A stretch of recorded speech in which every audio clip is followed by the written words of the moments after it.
The Manticore is a beast similar to some that we've seen before, not too dissimilar from the Sphinx and the Chimera in Egyptian and Greek mythology.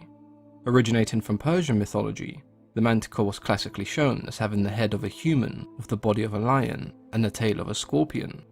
It was also sometimes depicted as having poisonous spines or porcupine-like quills that it would shoot from its tail, immobilizing its victims from afar. The Manticore was a lethal predator and developed a reputation as a man-eater because it was known to eat its victims whole. Its rows of razor-sharp teeth meant that not even bones were left behind. It's been featured in a host of bestiaries throughout the years, but it's still commonly mistaken for the medieval creature known as the Mantid Tiger, which, as its name would suggest, had the body of a tiger, the head of an old man, with the tusks of a boar, and long spiral-shaped horns.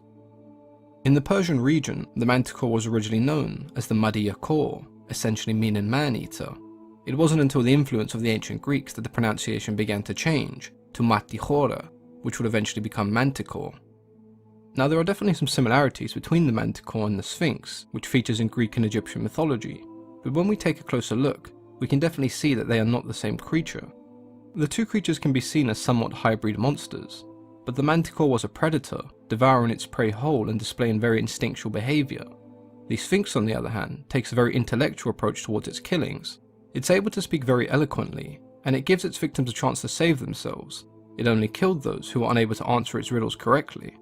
I'd compare the behaviour of the Manticore more to the Chimera in Greek mythology, with them both being extremely feared because of their aggressive and deadly nature. The appearance of the Manticore and how it's changed is quite interesting. Its body has been shown as anything from a lion to a tiger to even a bear, and in its earliest depictions it was never shown with wings, but over the years it seemed to have developed these web-like wings, not too dissimilar to that of a bat. The ability to fly does indeed make the creature more terrifying, and the same can be said for the transformation of its head from a human to a lion.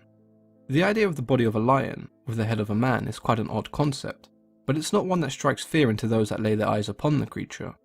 Removing the human element and replacing it with the head of a lion, an animal that we consider to be one of the deadliest predators on land, and then giving it the ability to fly, does make the Manticore seem more dangerous. In the Manticore we have an extremely dangerous predator, one that is fast and strong, but also merciless in its hunt for flesh. But I'd like to know what you guys think. Have you ever heard of the Manticore before? Which combination of creatures do you find most terrifying and deadly? Let me know in the comments below. As always, I've been your host, Mythology and Fiction Explained.